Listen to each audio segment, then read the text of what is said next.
भोलाबाद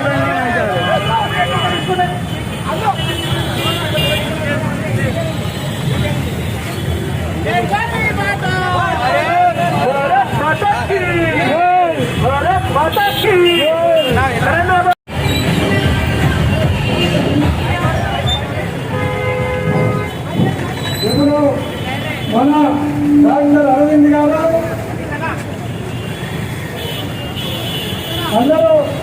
అందరూ బైకులు పాల్గొనేటువంటి కార్యక్రమం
భారత్ మాతాకి బాగా కేసులు పెట్టి భయపెట్టుతారండి పోలీస్ సంఘాలు మరీ కింద ప్రేజలో మీకు వీకే ఆపిస్తాడు కేసీఆర్ ఇచ్చిన సండే కూడా డ్యూటీ చేస్తుంది అలా మంచిగా ఇట్లా భార్య ఏటలు కోసి మటన్ బిర్యానీ పెడుతుంటే నేనేమో రోడ్డు మీద డ్యూటీ చేస్తాను వీకే ఆఫ్ ఇయ్యలే మీకు డబ్బులు పెట్టి ఇచ్చిందా టీఆర్సీ పెట్టిందా ఆ ఇన్నోవా కార్లు ఇచ్చిండు దాని మీద బుక్కలు పెట్టిండు మనకేమొస్తుంది దానికి బాబు చెప్పు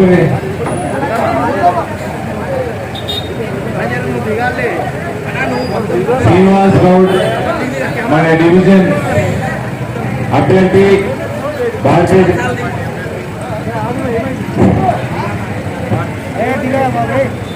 హలో అందే మళ్ళీ శ్రీనివాస్ గౌడ్ సౌమ్యుడు మీరందరూ కూడా అన్ని పార్టీలలో చూసుకున్నారు దోసుకునుడు దాసుకునుడు భయపెట్టించుడు కేసులు పెట్టుడు చేయాల్సిన పాపాలన్నీ చేసుడు వినాయకుని మండపాలు పెట్టనీయకపోవడు అమ్మవారి మండపాలు పెట్టనీయకపోవడు వల్ల వినాయకుడికి కలవడం చేసే పాపాలను చేసి వినాయకుడికి టీఆర్ఎస్ కలవడం అవుతుందా అవుతుందా ఇతనేనా ఇవాళ ఏం చేసిండ్రు వీళ్ళు హిందువులు ముస్లింలు అందరు అడుగుతున్నా ఒకరికైనా ఉద్యోగం ఇచ్చిండ్రా ఒకరికి డబుల్ బెడ్రూమ్ ఇల్లు ఇచ్చిండ్రా హౌసింగ్ ప్లాట్ ఇచ్చిండ్రా నిరుద్యోగ వృత్తి ఇచ్చిండ్రా ఏమి ఇచ్చిండ్రు నరేంద్ర మోడీ గారు హిందూ లేదు ముస్లిం లేదు అందరికీ 2.5 కోట్లు ఇల్లు ఇచ్చిండ్రు దేశవ్యాప్తంగా 2.5 కోట్ల గృహప్రవేశాలు అయినాయి అలా ముస్లిం మహిళలు లక్షల మందిలో ఇవాళ మన కరోనా వస్తే తెలంగాణని దైవాధీనం చేసేసిండా मुस्लिम सोदर कहता हूँ ना कोरोना में पूरा अल्लाह के नाम पे छोड़ दिया तेलंगाना को केसीआर पूरा अल्लाह को नाम पे छोड़ दिया जो दिया वो दिया जो मर गया जो मर गया है कि नहीं कोई यहाँ पे इंश्योरेंस था क्या किसी को मिला इंश्योरेंस लाखों रुपए खर्चा हुआ अस्पतालों में इंश्योरेंस दొరికి ना देश में Ayushman Bharat insurance medical insurance scheme लगाए 5 लाख रुपए हर साल 5 लाख रुपए ये साल 5 लाख रुपए इस्तेमाल कर लो फिर अगले साल फिर 5 लाख रुपए इस्तेमाल कर लो अपोलो जाओ मेडिसिटी जाओ जिधर भी जाना है जाओ इलाज कर लो मोदी जी 5 लाख रुपए तक आपका बिल भर दे यहाँ पे क्या है यहाँ पे कुछ नहीं है आपको केसीआर क्या बोला मुस्लिम लोग ఏం చెప్పాడు 12% రిజర్వేషన్ ఇస్తారు ఇచ్చిందా ముస్లిం लोग నరేంద్ర మోడీ గారు అగ్రవర్ణ పేదలకి ఎవరెవరికైతే ఇయ్యాలటి వరకు రిజర్వేషన్లు లేవు వాళ్ళందరికీ కూడా 10% రిజర్వేషన్ తెచ్చిండు అందులో ముస్లింలకు కూడా ఉన్నది ఏమై నేను ముస్లిం సోదరులు అడుగుతా ఉన్నా ఇక్కడ 3 ముస్లిం క్యాండిడేట్లు ఉన్నారట శ్రీనివాస్ గౌడ్ ఒక్కడు హిందూ ఉన్నారట మీరు ముస్లిం పార్టీలకు ఎందుకు వేస్తారు కేసీఆర్కి ఎందుకు వేస్తారు ముస్లింలు అడుగుతా ఉన్నా డైరెక్ట్ అడుగుతా ఉన్నా ఏం చేసిందని వేస్తారు మీ రోడ్లు వేసిందా మీకు డ్రైనేజీలు వేసిందా పోనీ మీకు వరదలు వస్తే వరద సహాయం చేసిందా ఏం చేసిండు ఒక పని చేసి చేసింది ఎప్పుడు హిందూ ముస్లిం పక్కకు పెట్టింది అభివృద్ధి మాట్లాడదాం కేటీఆర్ అభివృద్ధి చేసినట్ట 100 పనులు చేసినట్ట ఏ పని చేసినారా అంటే జిమ్ పెట్టిండు జిమ్ ఇంకేం పని చేసిండు పొక్కలు పడితే రోడ్లు ఊడిసిండట పొక్కలు ఊడిసిండట మోర్లు సాఫ్ చేసిండట అది కూడా చక్కగా సాఫ్ చేస్తుంది 67,000 కోట్లట నేను ముస్లిం సోదరులకు కూడా చెప్తా ఉన్నా మెయిన్ రోడ్ల మీద తీగలు కట్టిండ్రు ఎల్ఈడి తీగలు 50 రూపాయలకు మీటరు ఒక్క స్తంభానికి 1000 రూపాయలు రాష్ట్రం మొత్తం ఒకటే కాంట్రాక్టర్ హైదరాబాద్ నిజామాబాద్ కరీంనగర్ ఆదిలాబాద్ అన్ని జాగాలు పెట్టింది ఒక్కదానికి 26,000 రూపాయలు కాంట్రాక్టర్కి బిల్లు చెల్లించడం 1000 రూపాయలకు 26,000 అవినీతి అంతుపట్టని అవినీతే కాదా అవునా ఇవాళ ఇంతగానో అవినీతి ఉన్నది నిన్న యోగి గారు వచ్చిండ్రు ఉత్తరప్రదేశ్ ముఖ్యమంత్రి యోగి గారు వచ్చిండ్రు పుల్లా చెప్పిండు నేను 35 లక్షలు ఇల్లు కట్టినా ఉత్తరప్రదేశ్లో 3 ఏళ్లలో కేసీఆర్ ఎన్ని ఇల్లు కట్టిండు 7 ఏళ్ళని అడిగిండు కుల్లా. ఆ 35 లక్షలలో దాదాపు 7-8 లక్షలు ముస్లింలకు ఇల్లు ఉన్నాయి. ఇక్కడ ఎక్కడ ఇల్లు ముస్లింలకు ఏమిచ్చిండు? హిందూ ఏంది ముస్లిం ఏంది? అభివృద్ధి మాట్లాడదామంటే అభివృద్ధి కూడా లేదు, ఏమి లేదు. మళ్ళా దానికి తోడు హిందూ పండుగలని నాశనం చేసుడు, హిందుత్వాన్ని కథం పట్టించుడు, హిందువుల మీద కేసులు పెట్టుడు, ఇదే పని. భయపెట్టించుడు, సమాజాన్ని మత ప్రాతిపదికన విడదీసుడు, ఓట్లు తన్నుకును. హిందువులు ఆలోచన చేయాలా, ముస్లింలు ఆలోచన చేయాలా? అంతే కదా, అంతే కదా. ఎవరో ప్లాట్ఫామ్ వేసి టీఆర్ఎస్ వాళ్ళు సాయంత్రం కవిత వస్తుందట. కథ నువ్వు గెలిచినట్టే, ఆమె రావాలని కోరుకో.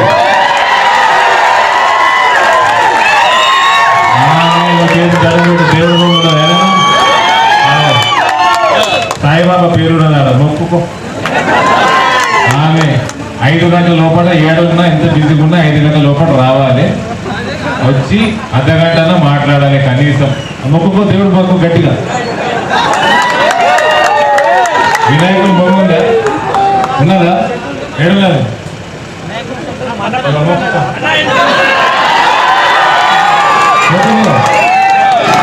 వినాయకుడికి కళాలి కదా, దేవుడు కడగలుగుతారా? ఆమె దేవుడు కడగలుగుతారా?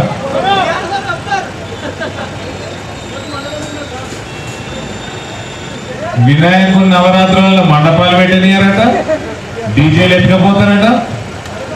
అమ్మవారి నవరాత్రులు, దసరా నవరాత్రులలో పెట్టనియారట, డీజేలు ఎత్తుకపోతారట.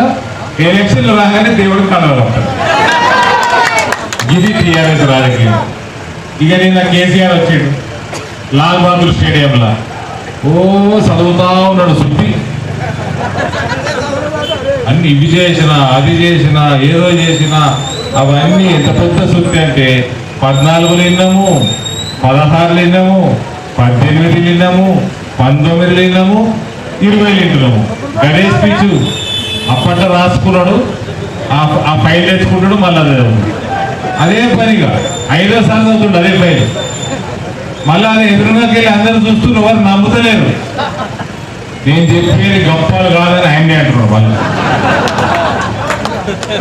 కేసీఆర్కి ఈ గతి పడుతుందని నేనైతే అనుకోలేదు. తెలంగాణ విశ్వసనీయత అయ్య మీద, కొడుకు మీద పూర్తిగా పోయింది. విశ్వసనీయత పోయింది. మళ్ళీ దానికి తోడి పుణిగి మాటలు, మళ్ళీ నరుకుడు పోసేది. మూసీ నది ప్రక్షాళన చేస్తారట, మూసీని గోదావరిని అనుసంధానం చేస్తారట, దాంట్లో బోటింగ్ పెడతారట.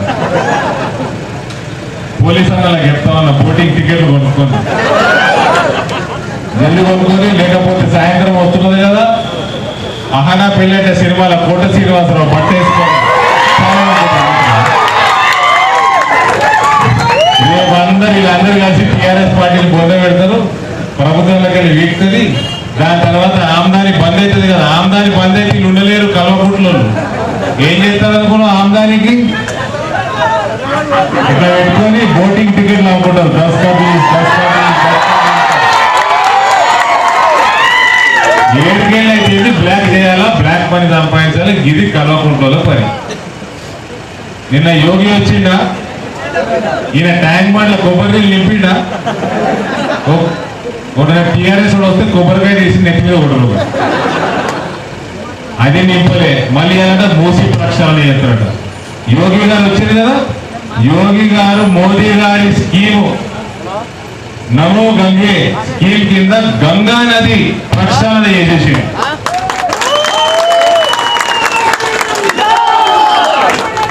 గంగా నది ప్రక్షాళన అయిపోయింది. గుజరాత్ లో సాబర్మతి రివర్ ఫ్రంట్ అయిపోయింది.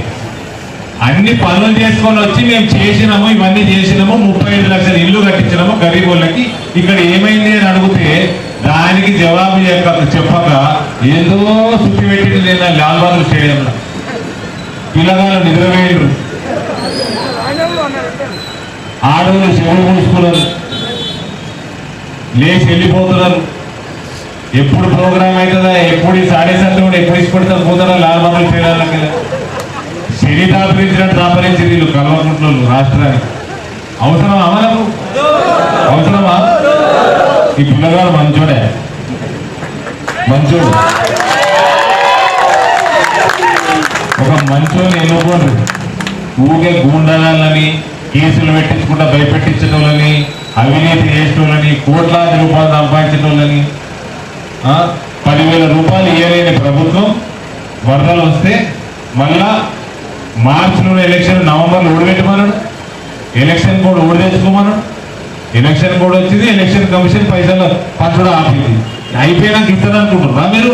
నయా పైసలు ఎలక్షన్లు అయిపోయినాక. పాపం రైతుల్ని మోసం చేసిండు, సన్నబడి లేవని ఎక్కువ ధరిస్తా అని ఇయ్యలే. రైతుల్ని మోసం చేసినోడు, అన్నదాతలు మోసం చేసినోడు మనకు న్యాయం చేస్తాడా? మనకు న్యాయం చేస్తాడా? ఎవరికైనా ఆశ ఉన్నదా? హిందువులు అడుగుతున్నా, ముస్లింలు అడుగుతున్నా, అందరిని అడుగుతున్నాయి. వాళ్ళకైనా ఆశ ఉన్నది? వీళ్ళు ఎవరికి మోసం చేయలేదా? అందరికీ మోసం చేసారు వీళ్ళు. ఏ ముఖంతో వచ్చి ఓట్లు అడుగుతారు నాకు అర్థమైతే లేదు. మీరందరూ పెద్ద ఎత్తున భారతీయ జనతా పార్టీ అభ్యర్థిని గెలిపిస్తారు కదా, గెలిపిస్తారు కదా, భారీ మెజారిటీ తోటి పక్క మాటిస్తున్నారా? జై శ్రీరామ్, భారత్ మాతాకి.